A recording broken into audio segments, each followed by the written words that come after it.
د نبی کریم صلی الله علیه وسلم د سیرت پاک بیان میں شروع کړو. مکہ مکرمه کې چې کله نبی علیہ السلام د کافرانو د تکلیفونو نه تنگ شو او صحابام تنگ شو، نو نبی علیہ السلام مبارک د مرګرو په مشوره د اسلام د دعوت کار طریقه بدل کړه. نا امید شو د مکې د خلکو نه،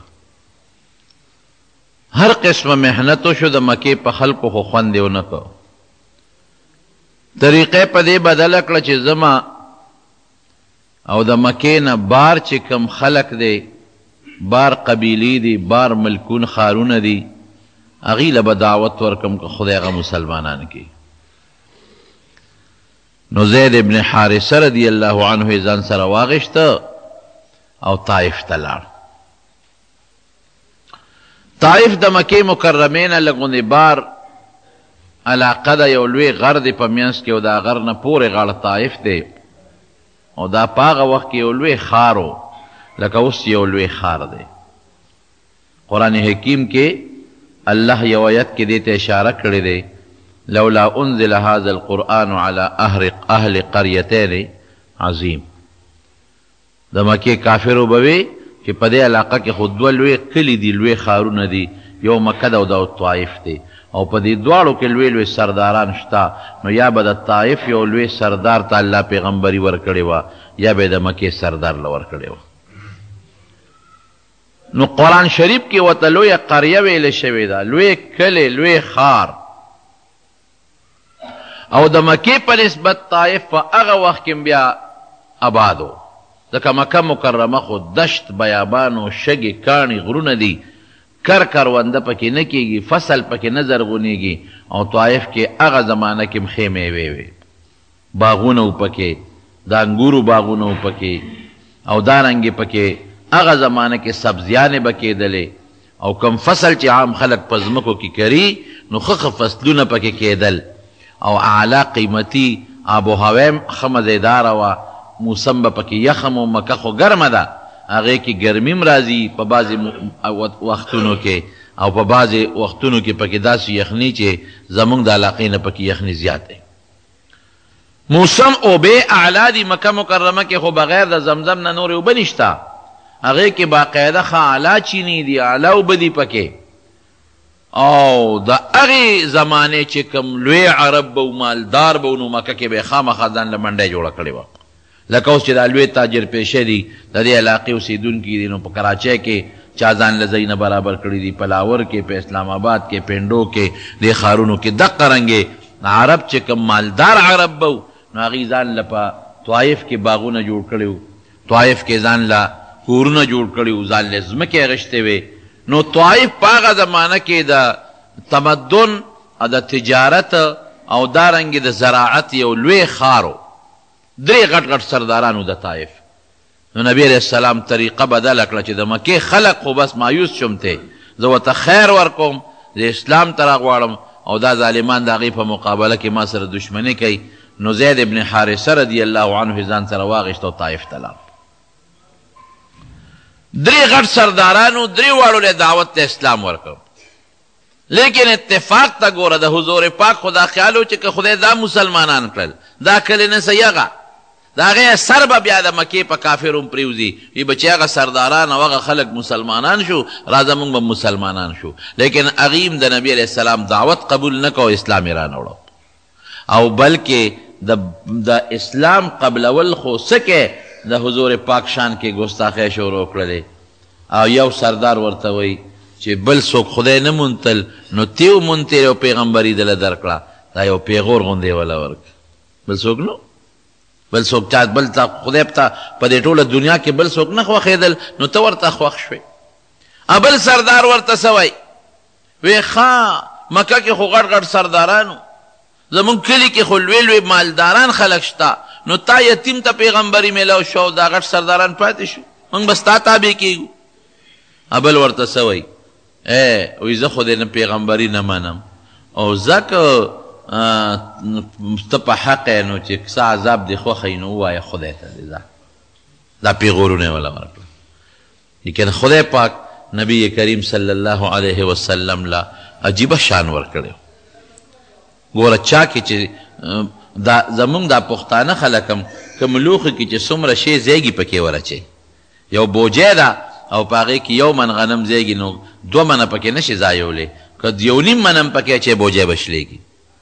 کوم لوښي دی او په هغې کې 1 کیلو پی راځي نو ته پکې د کیلو نه زیات اچولی نه شي. که زیات ترې واچول تویږي به ترې فایده نه ورکوي، لوښي به خلک ککړ کوي.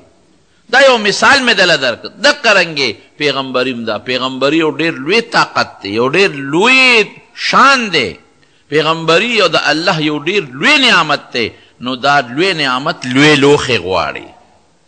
د نبی کریم صلی الله علیه وسلم غوندې شخصیت هغه برداشت کولی شي، هر سړی نشي برداشت کولی. د نورو خلکو لوښي واړه نه ورکړې ده. خدای ولا لوی اخلاق ورکړي دي، الله ولا لوی کمالات ورکړي دي. د دې وجې نه خو پیغمبري خدای ورکړه. الله یعلم حیث یجعل رسالته. قرآن کې الله فرمایي وي هغه ځای زه ښه پیژنم چې کوم ځای له پیغمبري ورکوم. ما ته پته ده چې دا د پیغمبرۍ قابل وجود دی او دا د پیغمبرۍ قابل وجود نه دی. نو دوی ملنډې شروع کړې، ټوکې شروع کړې. او دا خو لا وړه خبره وه دا پیغورونه. خپلو غلامانو ته او بچو ته یې ورپسې شی شابسې. او چې دا 2 کسه مو د خپل کلي نه څومره زر وویستل نو دا به کمال وکړي. نو هغې ورپسې شو، چغې ورپسې شروع کړې. نو خاورې به یې راغېښتې او د نبي علیه السلام باندې به یې ور نو کاڼي راغېښتل او په هغې په پیغمبر علیه السلام او په زید ابن حارثه غراز اوزارونه شروع کړل. زید ابن حارثه وایي چې ما به د کاڼو د نبي علیه السلام بچ کو، وی سر مې ټول زخمي شو، وینې ته بهېدلې او د حضور پاک دا پنډۍ په یو کاڼي باندې ولګېدله. نو دا وینې ته لاندې روانې شوې، وجود یې زخمي شو، خولې ته بیګي ګرمي ده. دومره تکلیف کې دی نبی کریم صلی الله علیه وسلم چې وایي ما ته دا پته نه لګي چې روان د کم طرف نه یم او زم کم خوا. داسې یو لوی تکلیف په نبی علیه السلام مبارک باندې راغی. حضرت عایشه صدیقه رضی الله تعالی عنها دې تپوس کوي، وی د الله رسوله د احد نه پس داسې یو ورځ په تا سخته تېره شوې ده چې ته یې ما ته ووایې؟ وی او عایشې یو ورځ په ما ډېره سخته تېره شوې ده. الله رسول څنګه وه؟ وی ستا قوم د مکې قریشو چې کله زما تکذیب وکړو زه یې ونه منلم او ما ته یې وی ته دروغجن پیغمبر. نو زه لاړم طایف ته. نو د طایف سردارانو له مې دعوت ورکړ، نو هغې م ونه منلم. نو هغې بیا په کاڼو را باندې شروع کړله. وی عایشې په زندګۍ کې د دې نه سخته ورځ ما بله نه ده لیدلې. الله ته درخواست کوي. نبی علیہ السلام دغه وخت کې الله ته درخواست وکړ، ای خدایا زما طاقت ډېر کمزوری دی، زما طاقت ډېر کمزوری دی، او پروردګاره زه چې د اسلام دپاره کم کوشش کومه، خدایا ای دې کوشش ته الله دا ډېر کمزوری کوشش دی. الله اکبر. حضور پاک هغه خپل کوشش ته کمزوری و. الله دا زما محنت ډېر کمزوری دی، خدای زما طاقت ډېر زیات کمزوری دی، او الله طاقت ستا په لاس کې دی. نو خدایا ګوره عجیبه لفظ وایي، خدایا تا زما دشمن له زما په مقابله کې طاقت ورکړ، تا خپل دشمن له زما په مقابله کې طاقت ورکړی دی، او هغه دشمن چې ستا دشمن دی خدایا زه ورته ذلیله کېږم. الله که ته زما نه راضي یې، ګوره ښه الله که ته زما نه راضي یې او ته زما نه خوشحاله، نو پروردګاره په دې تکلیفونو مصیبتونو مې هېڅ پروا نشته چې ته زما نه خوشحاله. دا د پیغمبر علیه السلام عجیبه دعا ده. خپل طاقت ته وایي کمزوری دی، خپل محنت ته کمزوری وایي، هغه عظیم محنت ته، او یو پوټې غوندې د الله دربار کې په داسې عجیبه زاره سوال کوي چې پروردګاره ستا دشمن دی او زما دشمن دی، هغه ته ذلیله کېږم. او الله که ته زما نه راضي یې، ته زما نه خوشحاله، نو خدایه په دې محنتونو تکلیفونو زما هېڅ پروا نشته، هېڅ کار مې نشته. بیا څه وایي؟ الله ما مضبوط کا، او خدای خپل دین مضبوط کا. الله ما بل چاته مه سپاره، خدای ما ځان ته نږدې کا. او بیا اخره کې وایي لا حول ولا قوة الا بالله. خدایا د دې تکلیفونو نه خلاصون کې او په دې دعوت او په دې تبلیغ باندې طاقت پیدا کوون کې خدا ستا د ذات نه بغیر بل نشته. الله ته په زارې د الله سوچت کو نو یو فرشته راله، جبریل علیه السلام راغی، وی دا ما سره یو فرشته ده او د الله نه اجازت وغوښت، ستا د اسمان فرشته په ستا په تکلیف خفه شوې. فرشتو الله ته درخواست وکړه چې یا الله دا نن خو په دې په ډېر لوی تکلیف کې مبتلا دی، خدایه کم قوم له چې خیر خواهی له روان دی هغې په کاڼولې. الله یو فرشته ده دته ملک الجبال وی، غرونو والا فرشته د ده ټوله بادشاهي الله په دې غرونو باندې دله بادشاهي ورکړې ده. دا فرشته ما سره ده، دا فرشته در باندې سلام وی او سلام نه پس دې دته یو درخواست کوي. نو حضور پاک ته تپوس وکړو، وی څه وی؟ وی ما الله نه اجازت غوښتې دی، وی زه لاړ شه که مدد د نه غواړي وکړه ورسره. نو زما لاس کې غرونه دي، که دې خوښه د طایف دا غټ غرونه به اوسوچت کم او د طایف د دې خلکو په سرونو د پاسه به کېدم. په سرونو که داسې زه وی یا بل څوک وي موږ به څه وی بیا؟ موږ به وایو چې پرون نه راتلې، یو ګنټه مخکې دا کار کړی وی ښه به نه وه، دوه نه چې لس پې کېده د پاسه چې تباه او برباد شي. لیکن نبی کریم صلی الله علیه وسلم بیا په سترګو مبارکو کې اوښکې رالې، وی نه داسې مه کوه. او الله ته بیا زارې سره لاس اوچت که، اللهم اهد قومي انهم لا يعلمون. خدای دا نه پوهېږي، زه خو پوهېږم که نه،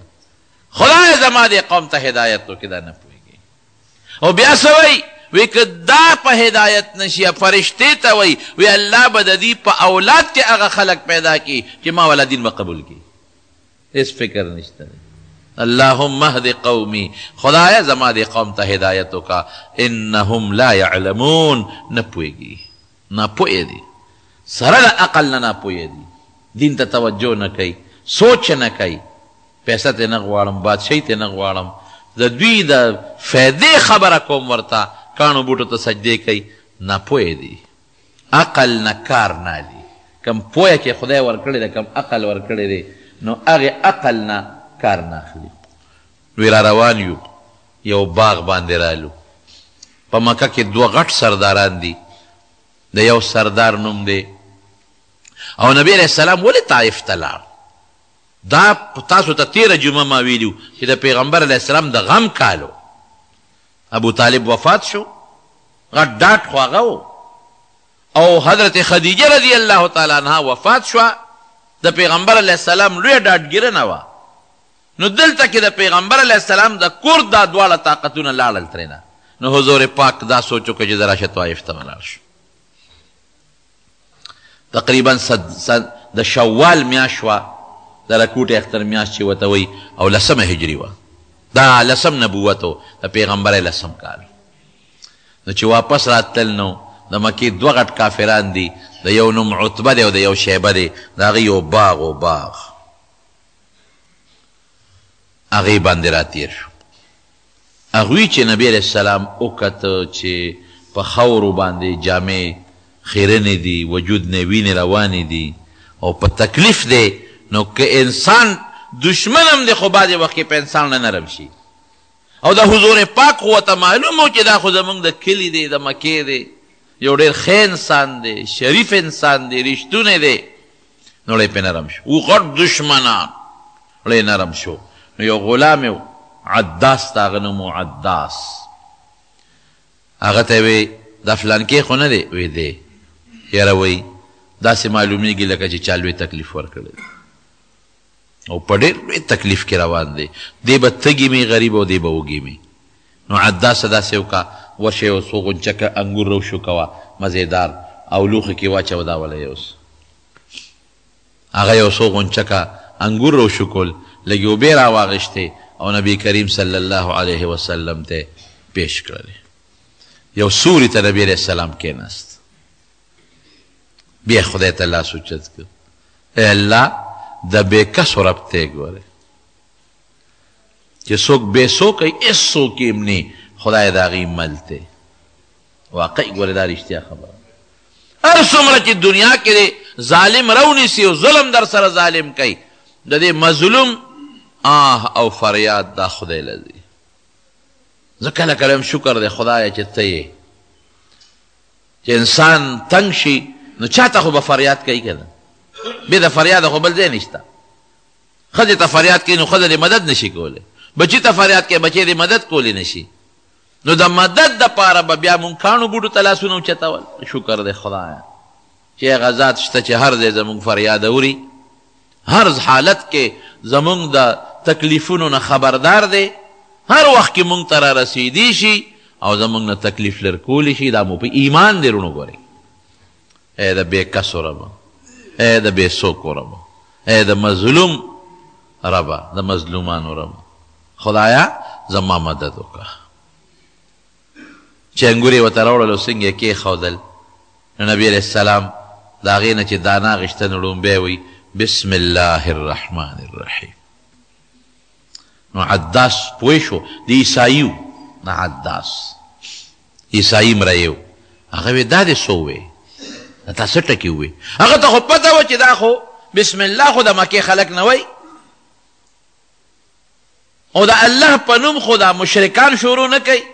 چې دا د الله نوم یې واخېسته او بسم الله ووې. یاره دا سړی خو څه ناشنا غوندې سړی دی. مکه کې خو څوک بسم الله نه وایي، طایف کې خو څوک بسم الله نه وایي. بسم الله وایي نو دا وی دا دې څه ووې؟ چا نوم دې واخېسته؟ ته څوک یې؟ نبي علیه السلام ورته خپل نوم واخېسته فلان کې. خلکو خو پېژنده.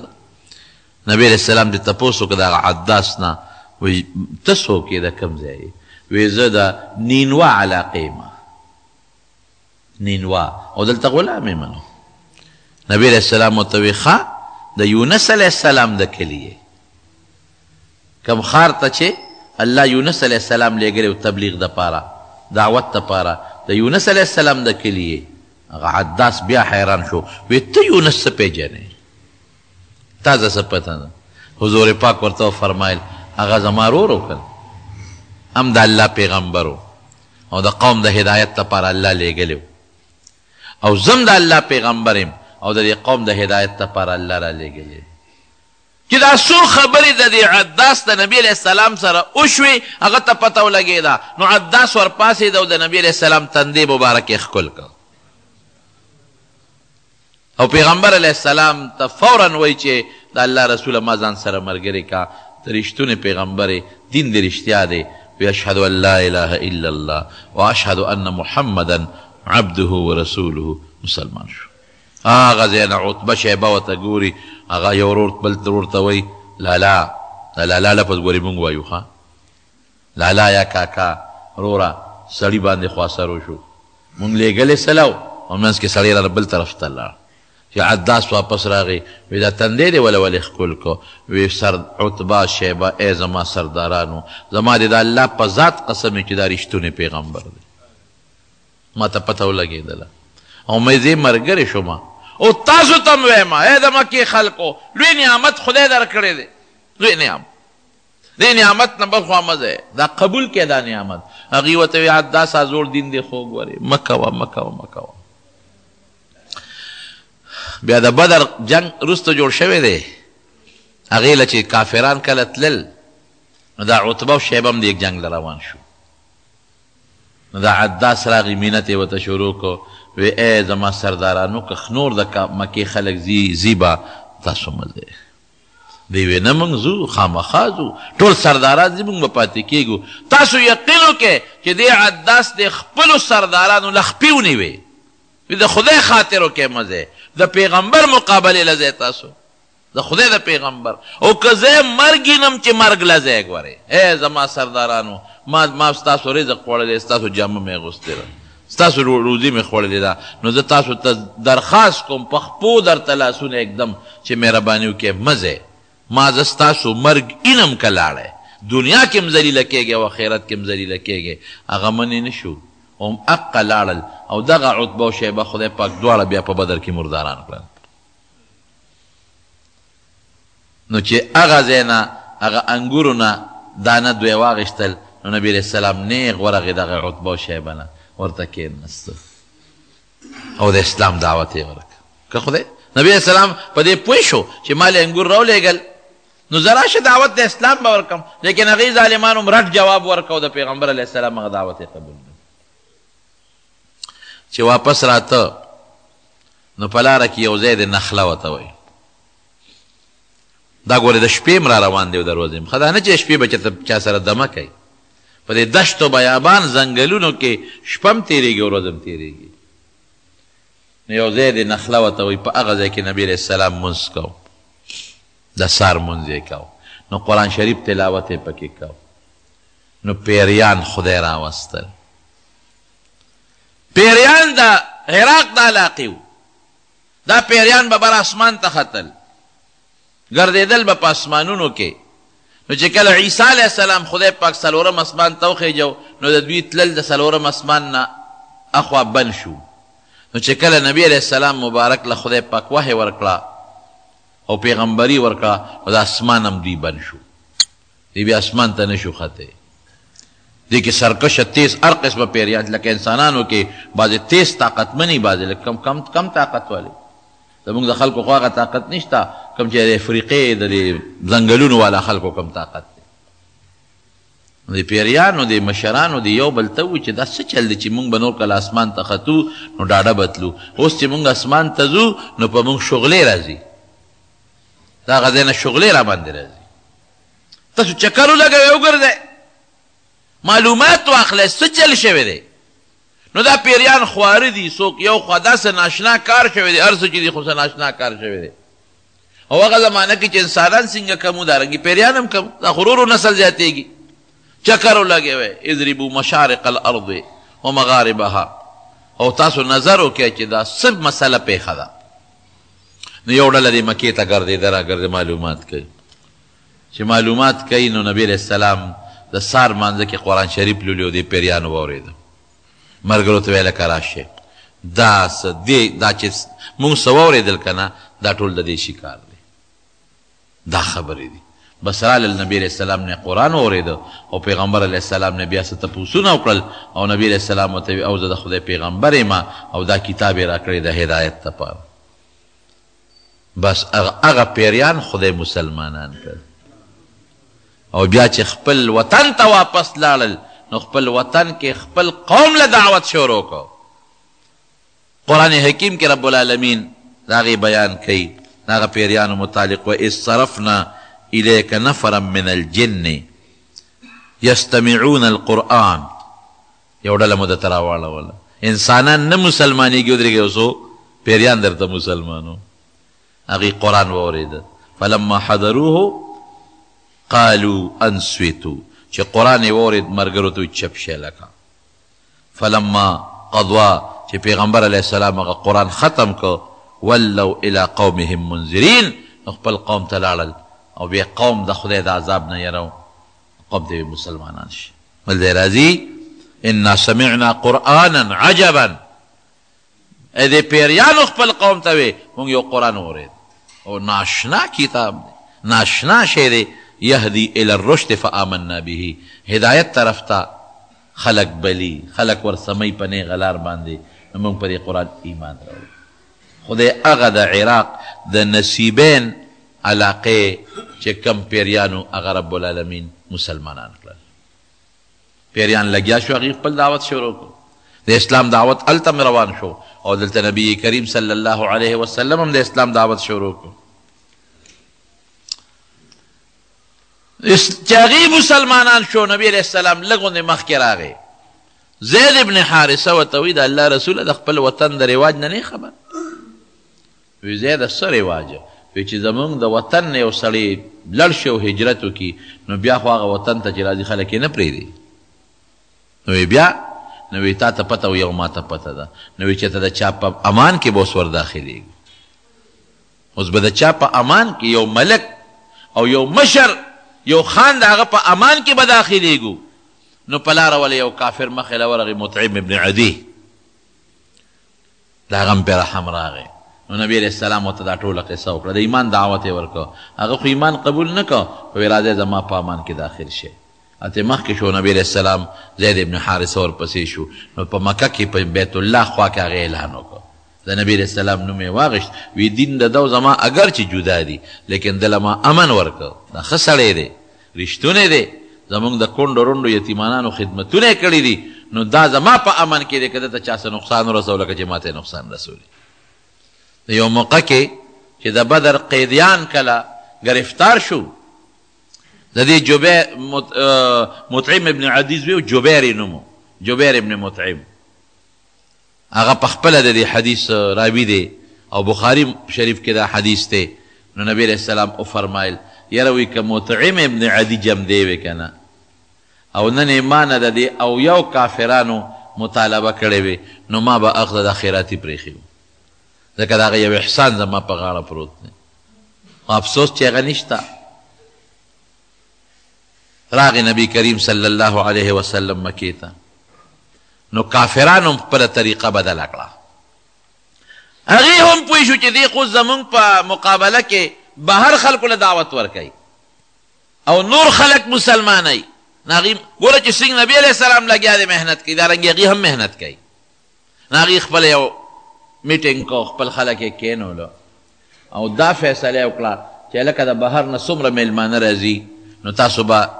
دا لاره به ته ساتئ دا به ته ساتئ دا به ته ساتئ هغه میلمانه به پیوی ده که بیت الله ته به خلک راتلل عمرې طوافونو له حج له هغه لارې به څارئ او دغه میلمانه به پیوی چې د ده خبرې وونري که د ده خبرې واورېدې نو هسې نه مسلمانان شي او د بار خلک راته مسلمانان شو نو موږ ته مشکله شي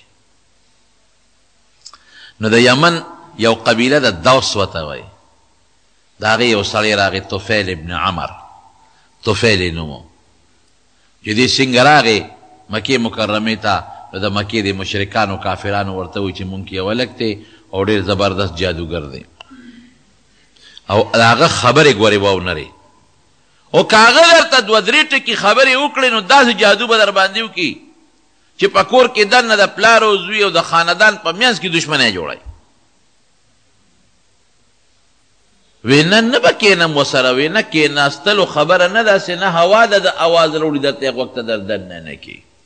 هغه توفیل وایي چې ما مالوچ راواخېستل یو غوږ کې مې ومنډل او بل کې مې ومنډل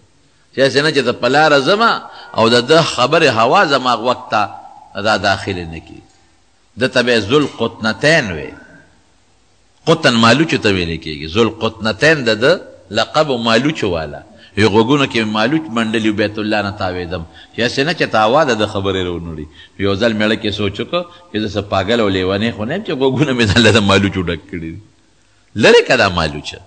مالوچ مې ښکته وغورځول او بیا میړه کې سوچ وکړو چې راشه دی هلک له ورشه څه خبرې ترې واوره زه څه بېوقوف او قمقل خو نه یم چې هسې به هوا خبره راوړو په ما به جادو کېږي په ما به اثر کېږي نو یې نیغ ورغلم نبي علیه السلام له نو ما ورته وی چې دا خلک خو ستا خلاف دا میلمانه منې کوي څه چل دی جوړ کړی دی دا څه مسلې دې جوړې کړي دي دومره قوم دي دشمنان دي وی حضور پاک مبارک مسکی شو ما ته وی چې د کم څیز د وجې دی ماته جادوګر وی ته واوره لغوندې که نه وایا وی قرآن شریف یې راته واورو وی قسم دی چې قرآن مې واورېده خو دې نه دوی ما منې کوي دا خو د انسان خبرې نه دي دا خو د بل چا خبرې دي هغه طفیل خدای په هغه ټکه مسلمان خدای هدایت ورکو دی ورته څه وایي نبي علیه السلام ته وی زه به اوس څه کوم تا سره دلته ملګری بیم ډانګ به راسري توره به راسري وی نه ما ته لا خدای پاک د ډانګ چلولو تورې چلولو حکم نه دی کړی زه ته خپل وطن ته ځه او هلته خلکو ته د اسلام دعوت ورکوه وی هلته به خلکو ته یو نښه خو راله راکړه که یو دلیل خو راکړه چې خلک مې ومني چې زه ستا طرف نه استاد یم نو نبي علیه السلام د الله نه سوال وکړه اللهم اجعل له آیة خدای دلې یو نښه ورکړه نو چې دا دعا یې څنګ وکړله نو تندي نه یې رڼا شروع شوه لکه د بټرۍ په شان رڼۍ د تندي نه شروع شوه نو دی خو خوشحاله و چې زه دا خو زما یو مضبوطه رڼا ده او زه به قوم ته یم نو قوم به زما دا خبره ومني نو چې څه منځې لاړ نو بیا وایي چېرې دا رڼا خو مناسب نه ده خلک به وایي چې دا په تندي ستاسو اثر وشو او د برګې مرض دی پې پیدا شو او دا خو د هغه برګیتوب هغه دغه دی څه ورته وایي هغه چمک دی نو الله تعالی د خلکو سره چا سره کونټی وي چا سره چابکي نو خدای هغه رڼا را د چابک ته را منتقل کړه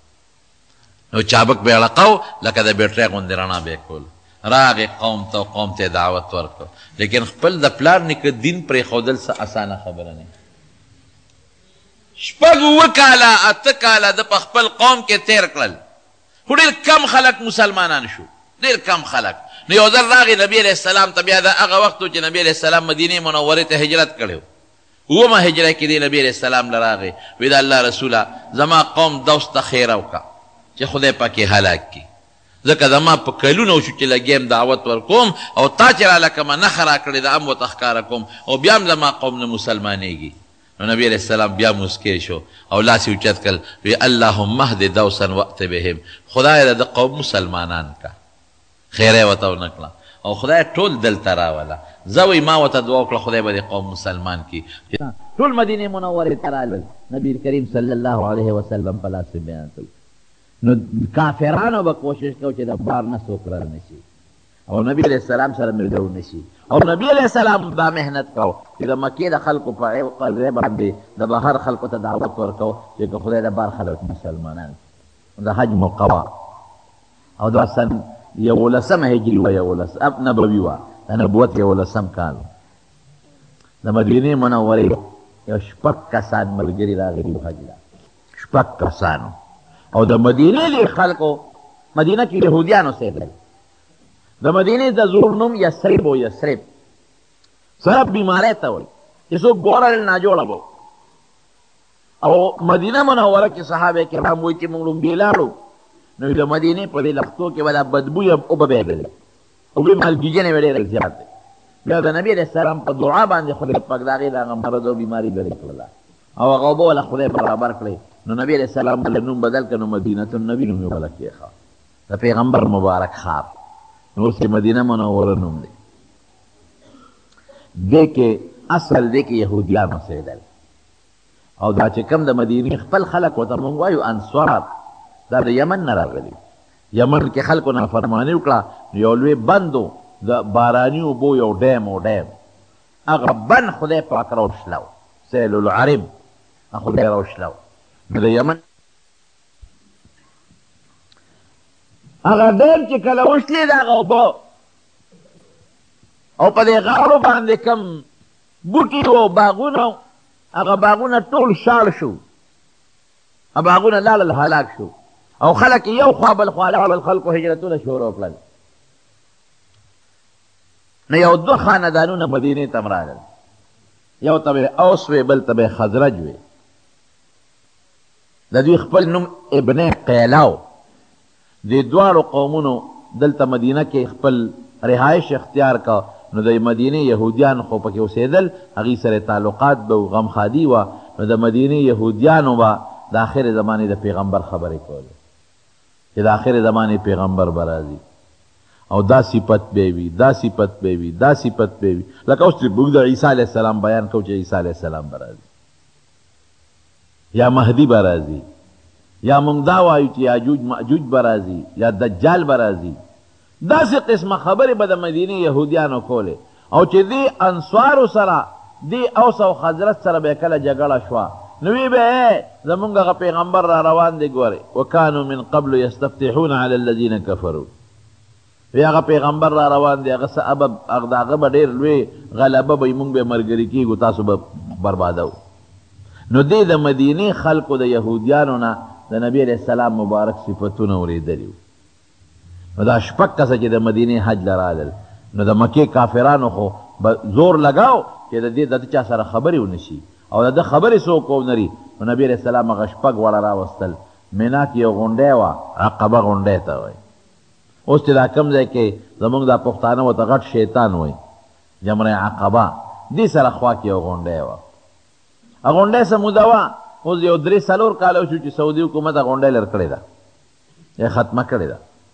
د هغې غونډۍ شاته دا شپږ کسان نبي علیه السلام ځان له کړل وی لږ دې خوا ځان له شئ د تاسو سره یو څو خبرې کوم هغوی ځان له شو چې ځان له شو نبي علیه السلام علیه السلام دعوت ورکړو هغوی چې د پیغمبر علیه السلام خبرې واورېدې او د نبي علیه السلام د اوصاف او صفتونه یې ولیدل هغوی پوه شو هغوی ویل که دا خو هغه هلک دی چې هغه مونږ ته یهودیان وایي چې د آخرې زمانې پیغمبر به راځي ځکه چې هغوی کوم صفتونه وایي په ده کې دا رشته موجود دي چې هغوی څه وایي چې د دې پیغمبر کم دعوت به هغه خو د ده مونږ واورېده هغه شپږ واړه خدای پاک مسلمانان کړل شپږ څوک مشر پکې حضرت اسعد ابن زراره رضی الله عنه دا پکې مشر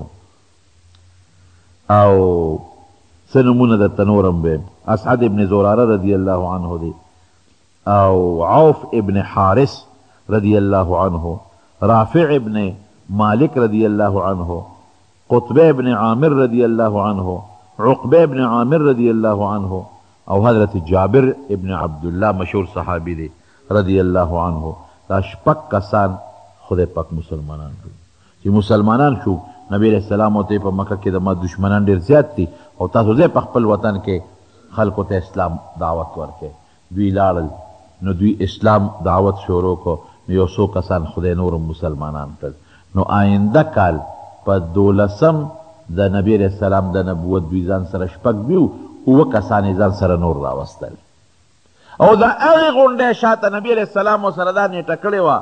چې د مینا د اختر دا لومبۍ ورځ او دویمه او درېیمه دا به دلته یو بل سره خبرې کوو دا هغې غونډۍ شاته د دې لم نبی علیہ السلام دعوت ورکو هغه اوه کسان هم خدای مسلمانان کړل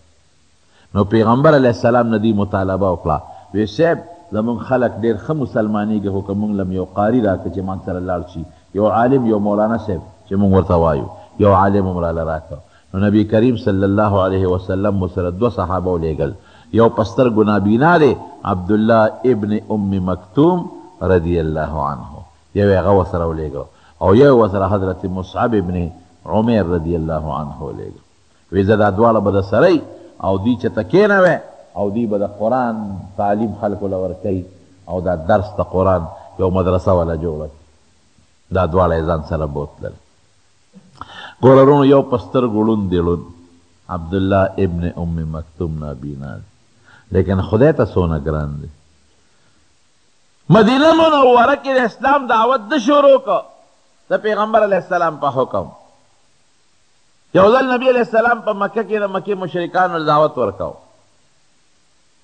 د مکې دا مشرکان یو څو سرداران دا هغوی سازش کو هغوی په خپل سازش و نبی علیہ السلام سره کېناستل یاره وایي موږ میټینګ وکړو زموږ اسلام تړه کېږي خو تا سره دا کمزوري مسلمانان دي چې دا ټول زموږ پرون غلامان او نوکران بلال دی او صهیب دی او دا خلک نو ته دا ځان نه لرې کا دا لرې کا ځکه موږ دوی سره په یو پوړ نشو کېناستی او په یو صف دوی سره نشو کېناستی دا لرې کا نو ممکن ده موږ ستا قرآن او اسلام ته مړه کېږي چې موږ مسلمانان شو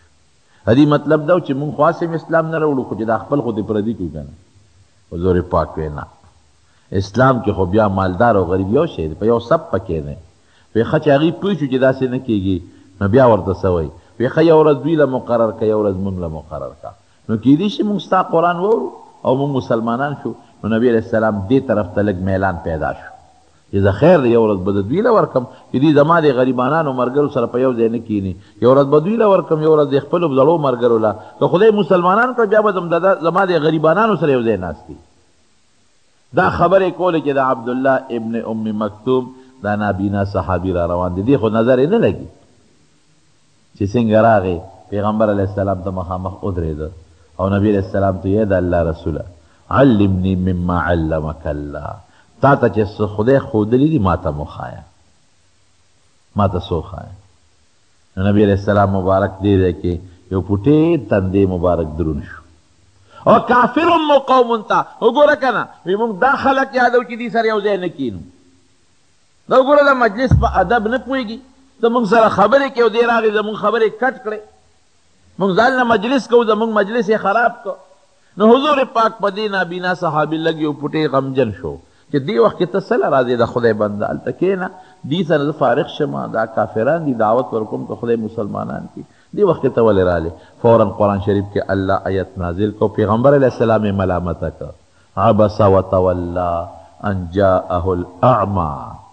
وی چې دا ړوند له راغې نو تا ورته تندې مبارک را ګونجې کړه او تا ته مخ واړو وما یدریکا لعله یزکا دی خو دې له راغلی دی تا ته پته نشته دی خو دې له راغلی دی چې دې د ګناهونو نه ځان پاکول غواړي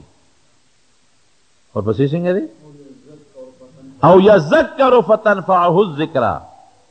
دی خو نصیحت قبلی دې له راغلی دی او دا چې تا نه کوم تو را تو دی خدای دې بیخو باسي روکوه دا نه مسلمانېږي لر کوه. نو چې دا نابینا صحابي په حق نبی علیه السلام ته الله ملامتیا راولېږله قرآن شریف کې، نو چې بیا به دې را روان و که نه، نو حضور پاک به ورته د خپل ځای نه پاڅېد، ای مرحبا بالذي عاتبني فيه ربي، وی هغه کس ته مبارکباد دی او هرکلی دی چې د چا په حق کې د خپل رب ملامته کړی. دا نابینا صحابي. اسلام کې نابینا دی یو سړی، تور دی رنګه یو سړی، ګوډ دی یو سړی، شل دی یو سړی، معذور دی یو سړی، لږ ایمان پروت دی. قسم دی د ډېرو ښکلو خشته او مضبوطو مالدارو ځوانانو نه چې ایمان پکې ني، د خدای په نزد ډېر بهتر دی. دا تفریقه اسلام نه کوي، بیا ایمان ته ګوري.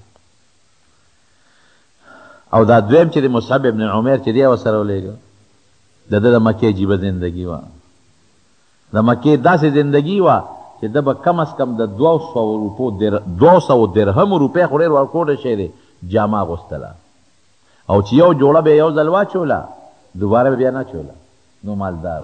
او چې په لاره به ته نو نوکرانو به اوس خلک چترۍ نیسي که نه، نو نوکرانو به پې څادر د پاسه نیولی چې نور پې ونه لګي. او چې په اس به سورو نو یو اس به ته ښي طرف ته روانو د نوکر، یو به ته ګس طرف ته روانو، لکه دا اوس چې کوم پروټوکولي په دې طریقه به ګرځېده. او چې کله اسلام راوړه او مسلمان شو، یو ځل نبی کریم صلی الله علیه وسلم په جومات کې ناستو، دا مصعب ابن عمیر تېرېده، نو حضور پاک وجړل چې ده ته یې وکتل. نو چا ورته د الله رسوله ولې دې وجړل؟ وی د مصعب هغه د اسلام نه مخکې ژوند را مخکې شو، د اوسني ژوند ته یم ګورم، د اسلام نه مخکې به د کمې جوړې چولې او کم د نعمت ژوند به یې تېره، نور به د ده په وجود نه لګېده، او یو جوړه به یو ځله چوله دوباره به یې نه چوله. اوس چې مې ورته وکتل نو جامو ته یې غټې غټې ټوټې لګېدلې دي او خیرن وجود دی، او د صادر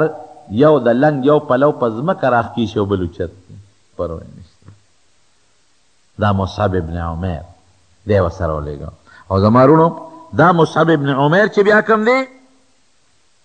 دی رښتیا په احد کې شهید شوی دی. په احد کې په عجیبه انداز دی شهید شو. د سره جنډه وه د مسلمانانو، یو کافر راغی، دا یو لاس یې د جنډې ولی لاس یې ته وو، د فورا دا بل لاس ور واچو، هغه جنډې دی بل لاس کې ونیوله. نو هغه کافر راغی ابن قمیه، دا دویم لاس یې ته وو، نو د فورا دې سینې سره دا خپله جنډه نیغه کړه چې دا پیغمبر مبارک جنډه ده چې په ځمکه ونه لګي. نو هغه نیزه راواغېسته او په دې سینې وو او شهید یې کړ. نو د ظاهري شکل د پیغمبر علیه السلام مبارک سره لګېده. نو شیطان چغه کړې د نبي علیه السلام نوم یې واغېسته، وی هغه مړ شو. نو صحابو دې سره هم لږې حوصلې ښویدلې وې. اوس هم د احد په میدان کې چې دا کم خلک حج یا عمرې له لاړ شي، نو په میدان کې چې کم قبرونه دي او خلک هغې ته سلام ته ودرېږي، نو په هغې قبرونو کې یو قبر د حضرت حمزه رضی الله عنه دی، دویم د عبدالله ابن جحش رضی الله عنه دی، دریم د ده دی مصعب ابن عمیر رضی الله عنه. او چې کله وفات شو نو کفن یې نو د غریبه، یا خو به د کفر په زمانه کې جاهلیت کې د 200 درهمو جوړه سار او ماښام بدلوله او چوله به، او بیا کفن نو یو صادر ولا پیدا شو. نو چې پیدا شو نو هغه صادر چې به ولا په خپو اچو نو سر به ښکاره کېده، او چې په سر به اچو نو خپې به ښکاره کېدې. نو صحابو د حضور پاک نه تپوس وکړه د الله رسوله څه ورسره وکړو؟ وی دا سر باندې ولا صادر واچوې او په خپو ولا دا بروزه سرګړې واچوې. نو په دې حالت کې دفن شو. صحابو چې کومې قربانۍ کړې دي اسلام او ایمان دپاره، دا اسلام د دغې صحابو په خوارو ګورې مونږ ته را رسېدلی دی. نقشه وګورئ، ځان خبر کړئ نو پته به درته ولګي. تاریخ لږ وګورئ، نقشه وګورئ د حضور پاک مبارک. دا خلک د نبی علیه السلام نه تاو دی، دې خلکو قربانۍ ورکړې دي. نو دا دوه صحابه کرام یې ورسره مدینې منورې ته ولېږل. وی دی په مدینه منوره کې د اسلام دعوت شروع کړ. نو د دې اسعد ابن زراره رضی الله عنه په کور کې دیره شو چې هلته د اسلام کار شروع شو. صاحب د مدینې خلکو پراپیګنډه جوړه کړي، هلکه د مکې نه څوک راغلي دي، نوي دین خوری. اوس به څه کېږي؟ میټینګ وشو، خلک راجمع شو. د مدینې چې څومره سرمایهدارو په هغه زمانه کې او مالدار خلک او غریبانانو ټول د سیل مې راجمع شو. هلکه 2 کسه راغلي د مکې نه او نوي دین خوری. کوم ځای دیره دي؟ دا اسد ابن زراره په کور کې ډېره دي هلکه دا شړل غواړي اسید ابن حذیر دی پاسې دی نوجوانو مړوي تاسو میټینګونه څه نه کوئ خو که ستاسو اتفاق ما سره نو زه یو کار کولی شم وی څه به وکړې وی زه به ورشم اسد ابن زراره ته به ویم زراره ته چې دا سړي وشړه دا مکې والا او که نه شړل نو بس بیا به د سره پوه شو د خلاف به لشکر وباسو قوم ټول وی ډېره ښه ده ورځه پې اسید ابن حذیر ورغی اسد ابن زراره ته دروازه وواله دی ملګری و دوست دی وله راووته ورته وایي چې ملګري مونږ خبر شوي یو چې تا د مکې نه سره خلک راوستی دی او نوی دین خورول غواړي او ټول د مدینې خلک ستا خلاف بلوه دی خو زما دوست دی د لرالم دا سړي دا لرې که دا کم خلک چې دی راوستی دی او که دا نه لړکی ګورې قوم د مخامخ مقابلې ته ولاړ دی زما دوست دی ګورې زه مدد نه کوم د قوم مدد به کوم پې مې کړئ حضرت اسعد ابن زراره رضی الله عنه ورته وایي داسې کار دی ملګري چې د خلکو سنې سنایبات په اورېدو په خبرو پسې ولې ځې راځه چې د وردن نه کوم د هغې خبرې په خپله واوره نو که د خبرې د هغوی خوښې نه شوې نو تی د مټه ونیسه زما رورې ویې ځه که خبرې دې خوښې شوې نو بې ګناه خلک را باندې ولې شړي هغه ویې یاره دا خو ډېره هوښیاره خبره ده ورسره دننه شو کور ته چې دننه شو هغه نابینا صحابي ته وي عبدالله ابن ام مکتوم ته وایي ته دلته غوندې خبرې واوروه هغه ورته د قرآن شریف تلاوت شروع کړ اسید ابن حذیر رضی الله عنه ته څه واورول وایي دا زمونږ کتاب دی د هدایت کنه زمونږ په پیغمبر خدای نازل کړی دی کنه وایي ستاسو د دین څه نوم دی وایي اسلام وایي دې نه ښه شته خبرې خو بله نشته وایي ستاسو په دې دین کې به زه څنګه داخل شم وایي خو یو دوه ټکي به ووایه داخل به شې کنه اسید ابن حذیر کلمه شهادت وایي او خدای مسلمان لاړ قوم له قوم خو په تمه دی چې ودرېد یا لکه ویه خو ډېر ښه خلک و یار او هغوی چې کوم پیغمبر یادي دا خو مغه دی چې دا د مدینې یهود مونږ ته یادوي او زه خو یې ملګري شوم خدایا ته لېږل یم سلوې او ته د هغې خپله ښکار شوې دا څه دې وکړل نوجوان وې پوه نه شوې که نه لږ وې دوکې کړې سعد ابن معاذ رضی الله عنه د یو لوی قوم سردار دی اپاسېد وی تاسو هم ما منئ چې زه مشر یم وي او وی دا چا چې دا مسلمانان راوستي دي دا زما را ترور زوی دی زه ورځم زه پې یم لاول زما حق دی او که پوه شو ښه دا مسلمانان یو شلل خو ټیک ده او که پوه نه شو نو زما را ترور زوی دی خو تاسو سره ودرېږم هغه سره نه ودرېږم هغې ډېره ښه دی ورغه چې ورغی د ترور زویه قوم دی ټول بلوه دی دا د څوک راوستي دي د مکې نه او زموږ زوړ دین پسې لګیا دی خبرې اترې کوي او خراب دین دی پلار نیکه ته زموږ بد وایي دا لرې کوه د قوم مقابله نشي کولی او زه دې د ترور زوی یم ګورې زه هم سره نشم ودرېدی قوم سره به ودرېږم او ورته څه وایي بیا وایي ترور زویه دا میندې خویندې وي وایي دا زره دننه شه او د هغوی خبرې واوره او که خبرې غلطې وي نو څه ما د ترور زوی په ما دې له خفه کېږي د مټې یې ونیسه ته یې وشړه وایي ډېره ښه ده چې ورغې هماغه نابینا صحابي ته وایي یو څو خبرې ورته وکړو قرآن کې خو اثرات شته که نه هغه ورته د قرآن شریف تلاوت شروع کړو چې تلاوت یې شروع کړو نو سعد ابن معاذ هغه مشر سپین ږیری پوه شو وایي دا څه شی دی ناشنا خبرې واورېدې داسې خبرې خو ما په زندګۍ کې نه دي اورېدلې دې نه ښکلې خبرې خو نشته نه ما ته خپل خبرې وکړې دغه خبرې دي که نه وایي دا خو ډېرې ښې دي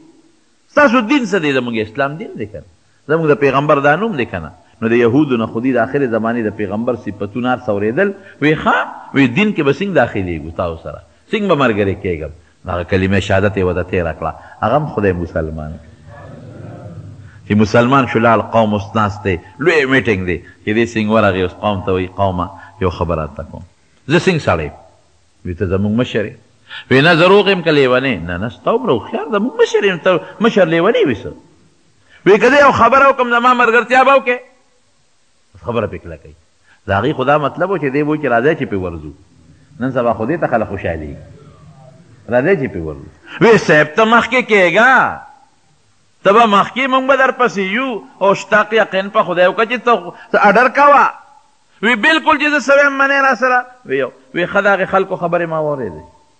ډېر رښتونې خلک دی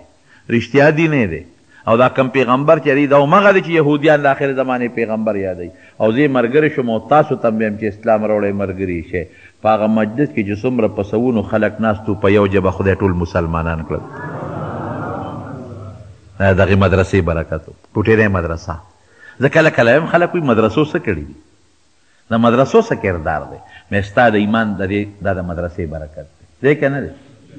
ستا د عمل د مدرسې برکت دی ستا د اخلاق نبوي د مدرسې برکت دی دا دین چې تاله راغلی دا د مدرسې برکت دی څه مدرسه وه نه لنګرو او نه باقاعده پکې اسټل دی او نه پکې کلاس رومونه دي دا پکې نشته یو رکوټې کور دی او استاد یې څوک دی هغه نابینا په سترګو ړوند صحابي او استاد دی